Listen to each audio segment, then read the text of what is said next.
কিছু কিনার কি দরকার ছিল? আরে তুমি বোঝো না কা, এতদিন পর শ্বশুর আব্বা আমারে দাওয়াত করছে, কিছু কিনা না নিয়ে গেলে হয়? আরে ময়না আপা না?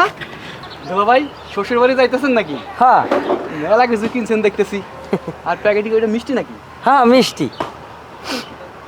দুলা ভাই কি কম দুঃখের কথা, কতদিন আমি মিষ্টি খাই না। মিষ্টি খাওয়ার লেগে মনটা খেলে আনসান আনসান করে।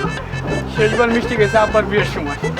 এছাড়া এই তুই মিথ্যা কথা কাও কেন? হ্যাঁ, তুই কোনোদিনও শুনছিস যে বাপের বিয়ের কেউ মিষ্টি খায়? হ্যাঁ, তোর তো তখন জন্মই হয় নাই, তুই এত বড় ফাও কথা কেন করে কইতে পারলি? এ ময়না আপা, আমি মিথ্যা কথা কইতেছি না, আমি সত্যি কথাই কইতেছি। আমার আব্বার দুইটা বিয়ে না, ওই দ্বিতীয় বিয়ে করার সময় মিষ্টি খাইছি। দুলা ভাই তারপরে কি আমার এই স্বপ্নটা পূরণ হইব না? আপনার ওই ব্যাগ দেখে আমার মিষ্টি খাওয়ার কথা মনে পড়তেছে। আমার স্বপ্নটা আপনি পূরণ করতে পারেন। আরে কে তোমার ইচ্ছা পূরণ হইবে না? এই লো মিষ্টি, এটি তুমি খাও। এটা তুমি কি করলা? সবগুলো মিষ্টি দিয়ে দিলা? এ দুলো ভাই, হ্যাঁ আমার রাতে কি বাজার সদায়? হ্যাঁ বাজার সাথে আনছি। দুলো ভাই 2 দিন ধরে কিছু খাই না, ঘরে কোনো বাজার নাই। দুলো ভাই দেবেন? আরে তুমি 2 দিন ধরে না খাইয়া আছো? আরে নাও, আমি খামো মানে পরে তুমি এই যে যাইয়া রাইন্দে বাড়ি আইবে, তুমি খাও। যাই তো, আসসালামু আলাইকুম। ওয়ালাইকুম সালাম।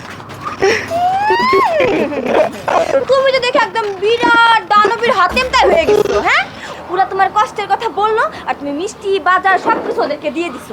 আরে কয়দিন পর যদি কেউ তোমার এসে বলে যে আমার বউ নাই, আমার একটা বউ লাগবো, তখন কি করবা? হ্যাঁ, তখন কি তুমি আমারও দান করে দিবা? আরে তুমি বোঝো না কা, কেউ যদি আমার দ্বারে আইয়া কান্দল লয়, আমার তো মনটা এককালে নরম, আমি এই সময় সহ্য করতে পারি না। তোমার আমি তোমার লোক কথাই বলবো না আমি। আরে এ বউ, বউ এ দাঁড়াও, এ বউ। আরে দুলা ভাই, আপনি এতদিন পরে আমাদের বাড়িতে, তো আবার খালি হাতে কে? বড় দুলা ভাই কিপটে মানুষ, সে খালি হাতে আসলে মানা যায়, কিন্তু আপনি খালি হাতে ভাই এটা তো মানা যায় না। না রে ভাই, সে তো অনেক কিছু আনছিল, কিন্তু আমাদের যে নয়ন আর মাসুদ আছে না, তার ইমোশনাল ব্ল্যাকমেল করে সব কিছু নিয়ে চলে গেছে। আরে ভাই আমার মনটা তো একসে নরম, কেউ যদি আমার দ্বারে আইয়া কান্দল লয়, আমার ইমোশনাল ব্ল্যাকমেল করে, তাহলে তো আমি এই জায়গায় আর সহ্যই থাকতে পারি না, এই জন্য দিয়ে দিছি। আরে দুলা ভাই, অনেক আশা করছিলাম যে অনেকদিন পর একটু পেট বেড়ে মিষ্টি টিষ্টি খামো, সে আশাটা আর পূরণ হইলো না। কেন তোমার আশা পূর্ণ হইবে না? আরে শালা বাবু, তুমি মিষ্টি খাবো তো, কোনো টেনশন করো না, আমি এক্ষুনি বাজারে যাইয়ে তোমার লগে মিষ্টি আনতে আসি, তুমি একটু দাঁড়াও। তুমি ঘরে যাও, আমি বাজার যাই একটু। ভাই আমি না অনেক বিপদের মধ্যে আছি। কেন কিছে? এই যে তোর দুলা ভাই আছে না, ও কি করে জানো?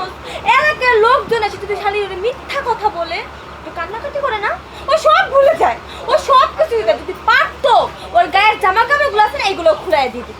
আচ্ছা তুই এইসব নিয়ে টেনশন করিস না, যা তুই ঘরে যা, আমি পরে শুনবো সব কথা, যা আমি বাজার টাজার করে নিছি।